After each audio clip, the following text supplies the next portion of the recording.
Saudara, ini adalah deklarasi kemerdekaan ekonomi kami. Itu yang kemudian diungkap oleh Donald Trump saat menetapkan tarif baru barang impor asal Indonesia yang masuk ke Amerika Serikat sebesar 32%. Tarif ini merupakan tarif timbal balik karena Indonesia mengenakan tarif terhadap barang dari Amerika Serikat yang masuk ke RI. Lalu apa dampak dalam waktu dekat bagi masyarakat Indonesia? Apakah benar inflasi, PHK massal, lalu apakah harga-harga barang pokok juga akan naik? Mari kita akan ulas bersama dengan narasumber. Sudah ada bergabung bersama kami melalui sambungan daring Direktur Ekonomi Digital Selyos, Mas Nailul Huda. Selamat pagi, Assalamualaikum Mas Nailul. Waalaikumsalam warahmatullahi wabarakatuh. Pagi juga Mbak. Ya, Dan kemudian juga ada anggota Komisi 11 DPR dari fraksi PKS, sudah ada Muhammad Khalid. Selamat pagi, Mas Khalid. Selamat pagi, Assalamualaikum semuanya. Ya, ini kita dikejutkan ya dengan pengumuman kemarin 2 April 2025 yang dilakukan oleh Presiden Donald Trump soal penetapan tarif begitu ya.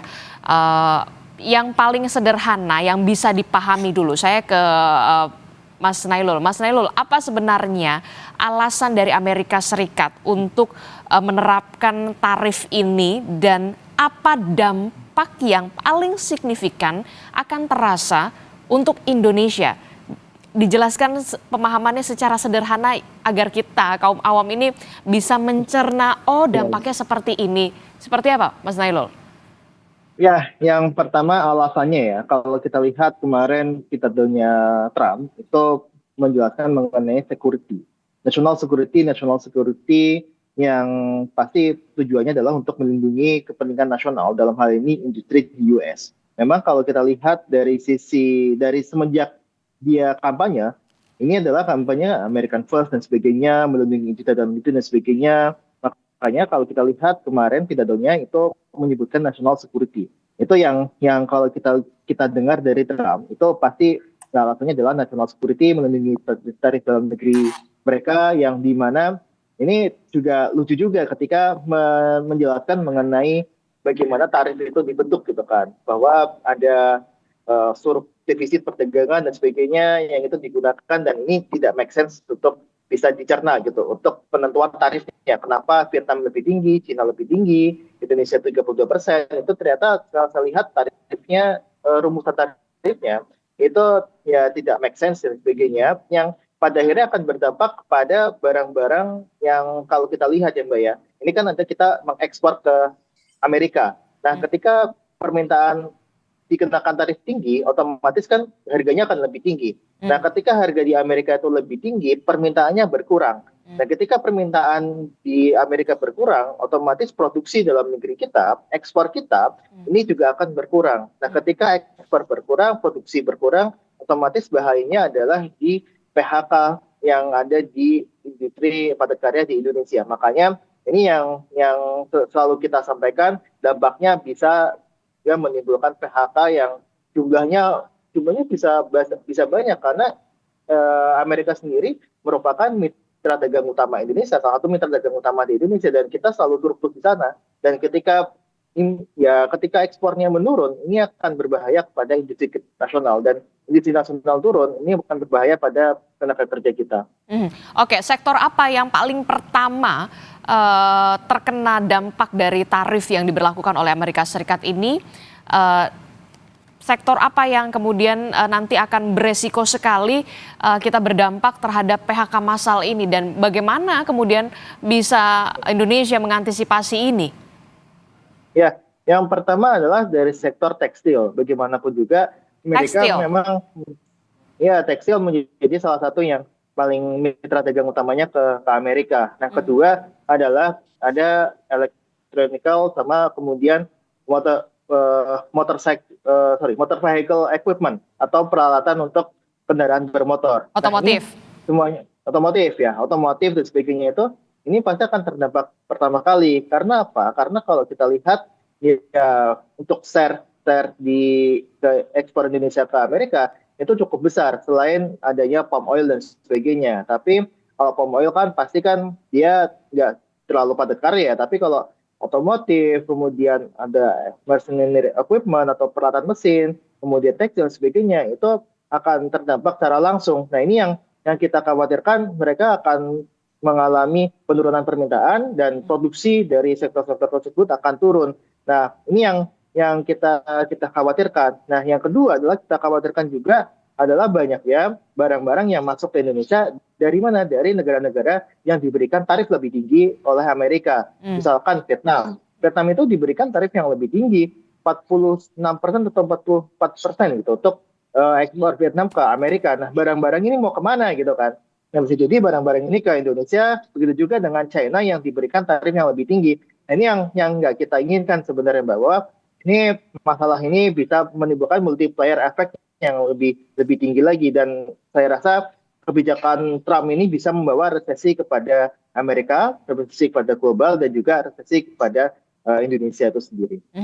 Oke, kalau tadi kita sudah melihat penjelasan yang bisa dipahami begitu ya secara sederhana, lalu bagaimana respons, bagaimana juga DPR merespons soal ini?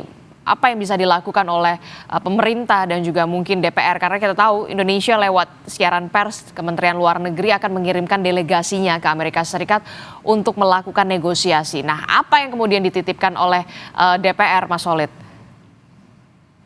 Ya, ini tadi disampaikan oleh Saudara Nurul Huda, dampak dari perang dagang yang dilakukan oleh Amerika Serikat ini langsung berdampak kepada sektor real, yaitu sektor perdagangan, khususnya manufaktur padat karya. Betul. Ini sangat-sangat mengkhawatirkan. Jadi perlu respon yang tepat, proporsional, dan presisi di sini. Sehingga karena ini langsung berdampak kepada sektor real. Tadi sampaikan ada sektor tekstil, garment, kemudian otomotif, elektronik, yang mana itu adalah sektor yang menyerap banyak lapangan tenaga kerja. Kita tahu bahwa ekspor Indonesia kepada Amerika Serikat itu salah satu tujuan utama karena nilainya sangat besar sekali. Saya mencatat di sini ada sekitar 26 miliar US dollar ekspor kita ke Amerika Serikat. Kita surplus lebih dari 16 miliar US dollar. Itu angka yang sangat besar, itu setara dengan sekitar hampir 10% total ekspor nasional kita. Jadi bukan hanya berdampak di sektor keuangan, nilai tukar, IHSG, ini benar-benar berdampak kepada hajat hidup masyarakat kita. Kalau betul nanti berdampak penurunan ekspor secara signifikan, maka itu akan berdampak kepada lapangan kerja. Oleh karena itu kami di DPR ya sangat mendukung upaya-upaya yang strategis untuk melakukan diplomasi perdagangan atau diplomasi ekonomi kepada Amerika Serikat. Baik dilakukan secara bilateral maupun multilateral atau secara regional. Karena yang terdampak dari perang dagang ini bukan hanya Indonesia, tapi banyak negara. Jadi kita bisa melakukan kolektif diplomasi dengan negara-negara yang terdampak juga. Karena kalau kita melihat ada beberapa negara yang melakukan aksi balasan. Tentu tidak kita inginkan ketika ada perang dagang ini, ada aksi balasan, itu akan membuat ekonomi global semakin suram jika terjadi aksi retaliasi di banyak negara.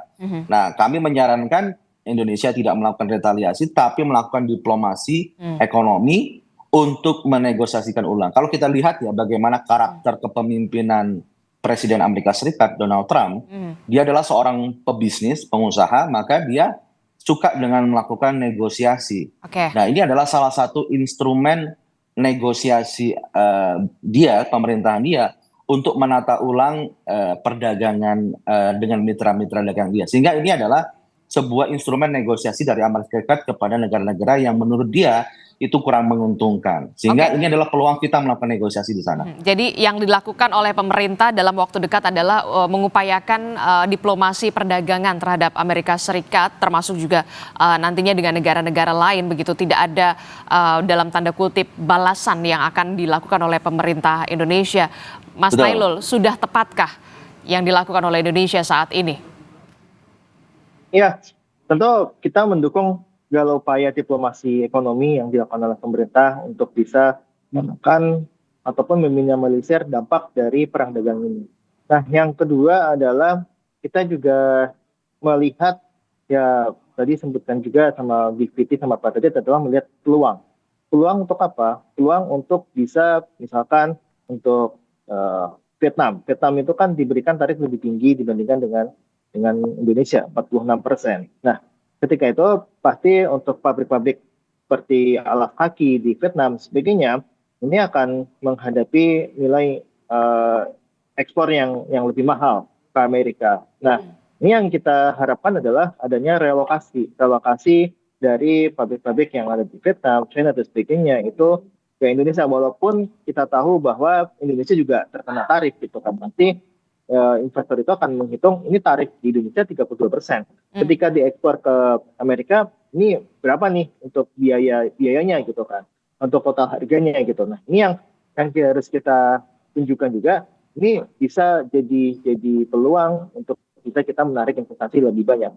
Walaupun yang kita lihat di sini juga ada beberapa kekhawatiran seperti tadi ketika lebih mahal di Amerika, ini bisa masuknya ke pasar domestik kita. Ini yang harus kita waspadai. Nah, ini yang kita lihat harus ada diplomasi dan juga harus juga bisa melihat peluang. Peluang untuk apa? Peluang untuk bisa kita merelokasi ataupun menerima relokasi dari investor-investor yang dia terkena impact yang lebih besar seperti dari Vietnam ataupun dari China. Oke, tadi Anda juga sudah menyinggung soal bagaimana dampak yang nantinya terjadi. Salah satunya adalah sektor padat karya yang kemungkinan besar kita tidak ingin sebenarnya begitu ya. Rancam PHK massal di sektor tekstil. Nah, bagaimana dengan harga bahan pokok? Apakah nanti juga ikut berdampak bahan pokok apa yang nantinya akan ke depannya akan naik begitu dengan adanya kebijakan dari Donald Trump ini yang tentu saja langsung dirasakan oleh masyarakat Indonesia? Ya, yang pertama adalah imported inflation ya. Imported inflation itu ataupun inflasi yang ditimbulkan dari adanya arus impor. Kalau kita lihat ini kan akan ya banyak yang bilang akan menyebabkan rupiah itu melemah. Rupiah melemah otomatis barang-barang yang dia diimpor dari luar itu juga akan meningkat harga dalam negerinya. Nah, ketika harga dalam negeri impor itu meningkat, otomatis harga yang diterima oleh konsumen itu juga akan meningkat. Nah, ini adalah ya bisa kita bilang alur kenapa sih perang dagang ini bisa menyebabkan dari sisi kurs rupiah terhadap dolar itu melemah, kemudian ini bisa menimbulkan inflasi yang ditimbulkan dari sisi impor gitu kan, dan ini bisa membawa efek kepada harga-harga yang diterima sama masyarakat untuk barang-barang impor itu akan lebih mahal. Misalkan contohnya adalah kedelai yang kita masih impor dari Amerika, yang itu pasti harganya akan lebih mahal. Nah, ini yang kita lihat akan menimbulkan imported inflation atau inflasi yang ditimbulkan dari adanya dari sisi impor. Oke, jadi bisa dikatakan nanti ketika kita kan sampai saat ini masih impor ya soal kedelai, itu artinya harga tempe, harga tahu di depan mata ini akan naik signifikan dengan adanya ini. Padahal kita tahu dan juga tempe itu adalah makanan yang sudah menjadi bisa dikonsumsi dari masyarakat prasejahtera sampai masyarakat atas. Iya, kita melihat tampaknya bisa sampai ke sana, Mbak. Dan kita juga tengah menghitung ini dampak dari kenaikan tarif ini terhadap PDB, karena kalau kita lihat ini juga bisa menyebabkan penurunan dari nasional ya. PDB kita akan turun cukup tajam dan pertumbuhan ekonomi di tahun 2025 impact-nya bisa hanya di sekitar 4,4% saja. Dan kita yang paling berbahaya adalah untuk penyerapan tenaga kerja kita ini bisa berkurang sekitar 1,2 juta tenaga kerja ketika ini menimbulkan efek yang luar biasa, Mbak. Jadi ini yang tengah kita validasi hitung dan impact seperti inilah yang seharusnya ini bisa diminimalisir dampaknya oleh pemerintah gitu kan. Bisa melalui negosiasi, bisa melalui tadi peluang-peluang dan saya rasa bisa mencari pasar ekspor baru seperti ke Afrika, seperti ke Amerika Latin dan sebagainya. Yang ini bisa menimbulkan permintaan ya naik untuk daerah-daerah tersebut yang kita tahu itu potensial untuk dikembangkan ke arah sana. Oke. Saya ke Pak Mas Holid. Mas Holid ini kan tadi sudah disebutkan yang sudah di depan mata ini adalah kedelai. Kedelai kita tahu untuk tempe dan juga tahu begitu yang kita tahu makanan tahu dan juga tempe ini dikonsumsi mulai dari kalangan prasejahtera sampai kalangan atas begitu. Dengan adanya kebijakan ini tentu saja akan ada kenaikan harga, bisa saja sudah tidak terjangkau lagi. Apa yang nanti akan dilakukan oleh DPR? Apakah DPR nanti akan memanggil mitra kerja pemerintah untuk membahas ini seperti apa, terutama harga bahan pokok yang nantinya akan berimbas naik dengan adanya kebijakan Donald Trump ini? Ya, tentu pemerintah harus betul-betul mereview, mengkaji secara mendalam terkait dampak perang dagang ini. Pertama, dampak jangka pendeknya seperti apa, dan dampak jangka menengah dan panjangnya. Kami concern sekali dengan dampak jangka menengah dan panjangnya terkait daya saing ekspor kita. Nah, betul tadi disampaikan bahwa perlu ada strategi diversifikasi pasar ekspor baru. Jika nanti proses diplomasi dagang kita tidak seperti yang kita harapkan hasilnya, maka harus ada diversifikasi pasar ekspor baru selain Amerika Serikat. Itu harus ada. Kalau tidak, maka akan terdampak secara signifikan terhadap industri kita. Dan ini akan juga berdampak kepada fiskal kita, di mana fiskal kita sebelum ada perang dagang sudah tertekan, dan ini juga akan terdampak lagi. Bagaimana nanti industri yang padat karya ini terdampak karena perang dagang, maka pemerintah juga harus memberikan paket insentif fiskal kepada industri-industri yang terdampak tadi. Karena mereka adalah penyerap lapangan kerja. Jadi memang ini dampaknya multisektor ya, dari sisi perdagangan terdampak, industri terdampak, fiskal juga terdampak, bahkan sektor keuangan dan moneter juga terdampak. Saya kira ya ini akan dampaknya multisektor dan tentu lintas kementerian, lintas otoritas fiskal, otoritas perdagangan, otoritas moneter harus melakukan sinergi yang lebih kuat lagi mengatasi hal ini. Dalam waktu dekat, apakah DPR akan mengajak mitra kerja Anda untuk kemudian membahas ini, duduk secara bersama-sama bagaimana ini ke depannya? Ya, jadi nanti di DPR untuk perdagangan nanti di Komisi 6, untuk sektor keuangan dan makroekonomi nanti di Komisi 11 akan segera meminta pandangan dan antisipasi dari pemerintah. Oke. Mas Nailul, apa yang bisa dilakukan sebenarnya dari negara-negara ASEAN dalam skup terkecil saja, negara-negara ASEAN, Asia, bahkan kemudian Uni Eropa untuk bisa bersatu atau semacam upaya apa yang bisa dilakukan sebenarnya untuk menghadapi ini semua? Mas Nailul? Iya Mbak, kalau kita lihat ini kan pasti akan menimbulkan reaksi dari negara lain. Kalau kita lihat China juga akan menerapkan hal serupa, kemudian ini akan bisa membuat negara-negara lain juga bisa menerapkan ya tarif dari barang-barang ekspor dari US gitu kan, yang memang ini akan menimbulkan ya kita bilang strategi lanjutan lah dari negara lain gitu kan. Nah, yang kedua adalah kita melihat sebenarnya dengan ya tarif US yang lebih tinggi, kita berharap ada upaya, dan kita mungkin Pak Khalid lebih paham ya, bahwa di sini bisa jadi ada upaya de-dolarisasi atau ya tadi untuk penurunan penggunaan dolar. Dan kalau kita lihat kan ketika ke US kita menggunakan dolar dan sebagainya, kita ke China ini bisa jadi ya tidak menggunakan dolar lagi, tapi mungkin menggunakan euro dan sebagainya. Yang ini bisa dimulai dari negara-negara yang dia berserikat. Misalkan ada BRICS dan sebagainya. Kita sudah masuk BRICS. Terus kemudian ada Uni Eropa yang sudah menggunakan euro. Nah, ini bisa menjadi salah satu peluang sebenarnya bagi negara lain untuk merespon apa yang dilakukan oleh Amerika dengan tarif impornya. Nah, ini yang kita lihat harusnya ada satu upaya dari negara-negara lain untuk bisa meminimalisir dampaknya Atau kita ya udah nggak usah kirim ke US, kita kirim ke negara-negara BRICS. Misalkan tadi yang saya sebutkan ke Afrika Selatan atau ke Amerika Latin atau ke Timur Tengah yang kita mempunyai hubungan yang cukup baik juga. Makanya ini yang harus kita lihat adalah tadi selain negosiasi, diplomasi dan sebagainya, kita juga harus bisa melihat peluang. Peluang untuk apa? Peluang untuk didolarisasi,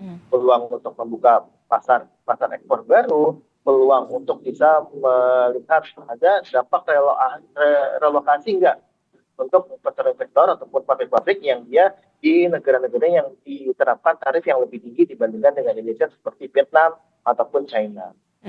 Oke. Terakhir, Mas Nailul, itu tadi kita lihat dari sisi negatifnya saja ya. Sisi negatifnya PHK massal sudah ada di depan mata, kemudian harga bahan pokok, salah satunya adalah kedelai yang kita masih impor, bisa terancam naik juga.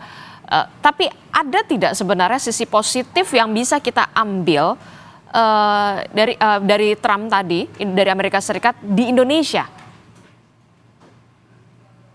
Mas Nailul. Ya, Mas Nailul, bisa dengar suara saya di studio? Oh, sorry. Jadi kayaknya terputus. Gimana tadi, Mbak? Tadi kan kita sudah melihat bagaimana sisi negatif ya, sisi negatif dari kebijakan ini begitu ya. Mulai dari ancaman PHK massal di sektor padat karya, kemudian juga soal harga bahan pokok yang kemudian akan naik, salah satunya adalah kedelai begitu yang sudah naik, akan naik di depan mata. Tapi ada tidak sebenarnya sisi positif yang bisa kita ambil dari kebijakan Trump ini untuk Indonesia pastinya? Ya, kita nggak tahu apakah ada sisi positifnya atau tidak, tapi yang jelas adalah ada peluang. Nah, ini peluang ini yang memang harus dimaksimalkan betul oleh Indonesia. Misalkan, kalau tadi kita lihat peluang untuk bisa meng-grab investor-investor atau pabrik-pabrik yang dia bisa jadi merelokasi pabriknya dari negara-negara lain seperti Vietnam, China, dia apakah relokasi ke Indonesia gitu kan? Karena kalau kita lihat awalnya kan ada pabrik alas kaki ya yang dia di China. Kemudian ada perang dagang dengan Amerika, dia relokasi ke Vietnam. Nah, Vietnam ini diterapkan tarif yang lebih tinggi. Apakah ini akan merelokasi lagi untuk pabriknya ke Indonesia misalkan? Nah, ini adalah salah satu peluang gitu kan. Nah, kemudian kalau kita lihat dari sisi peluang lainnya adalah kita bisa membuka pasar ekspor baru selain ke US gitu kan. Misalkan kita bisa ke tadi Afrika Selatan dan sebagainya. Dan juga kita bisa melihat ekspor. Kalau dolar lemah gitu kan, dolar menguat, rupiah melemah, ini kan pasti produk-produk kita akan bisa lebih murah gitu kan di mata internasional. Nah, ketika ini lebih murah, ini harusnya bisa didorong untuk bisa masuk ke negara-negara lain selain Amerika tentu kan. Dan ini yang kita lihat ada peluang di situ. Tapi kalau dampaknya positif, tentu kita nggak melihat dampak itu, tapi kita melihat peluang di situ Mbak. Jadi kita melihat peluang apakah bisa nih produk-produk Indonesia ini dikirim ke negara lain selain Amerika gitu kan. Ke Afrika Selatan kah atau ke negara BRICS kah, ke MENA kah, itu harus ada bisa mengambil peluang di situ. Nah, ini yang kita lihat dari sisi peluang harusnya bisa dimanfaatkan betul oleh pemerintah. Oke. Terakhir Mas Khalid, apa yang kemudian bisa didorong oleh DPR dalam hal ini adalah Komisi 11 sebelum saya mengatakan sebelum jeritan dalam tanda kutip jeritan warga ini semakin masif begitu, mulai dari ancaman PHK massal, daya beli menurun, sampai kemudian perlambatan ekonomi di kuartal kedua 2025 ini. Ya, tentu masih ada ruang untuk negosiasi melakukan diplomasi perdagangan.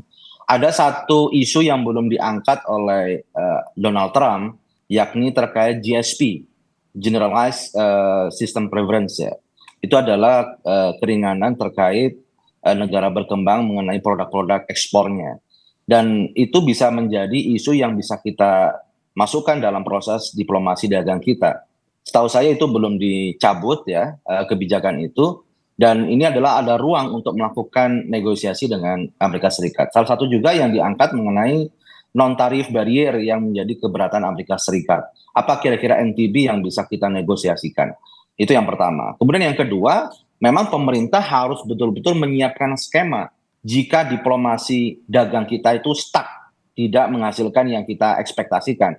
maka skema fiskalnya harus disiapkan, skema moneter keuangannya juga harus disiapkan, kebijakan industri kita juga harus disiapkan. Sehingga segala worst case skenario terburuknya sudah siap dengan kita antisipasi, ya, terutama tadi jika Amerika sudah stuck, maka kita perlu ekspor pasar baru. Itu kan tidak mudah mencari pasar baru. Nah, ini perlu ekstra keras dari pemerintah untuk mempercepat misalnya perjanjian dengan Eropa, dengan BRICS, dengan yang sudah ada RCEP dan sebagainya, itu harus dipercepat perjanjian-perjanjian tersebut, sehingga pasar ekspor baru di luar Amerika Serikat itu bisa kita manfaatkan. Dan tentunya tadi bagaimana kita ketika pasar atau industri yang padat karya itu terdampak, maka harus ada paket insentif fiskal dari pemerintah sehingga meringankan beban dari industri padat karya kita. Oke, harus ada upaya segera yang harus dilakukan oleh pemerintah, skenario-skenario apa yang harus disiapkan, termasuk adalah soal skenario terburuk yang memang harus disiapkan oleh pemerintah pusat dalam hal ini untuk bisa mengantisipasi dampak yang tidak terlalu signifikan yang nantinya akan menerpa Indonesia dari kebijakan Trump ini. Terima kasih Komisi 11 DPR fraksi PKS Mas Muhammad Khalid telah bergabung bersama kami, dan juga ada Mas Nailul Huda dari Selyos. Terima kasih Bapak-bapak. Sehat selalu. Assalamualaikum warahmatullahi wabarakatuh. Waalaikumsalam warahmatullahi wabarakatuh.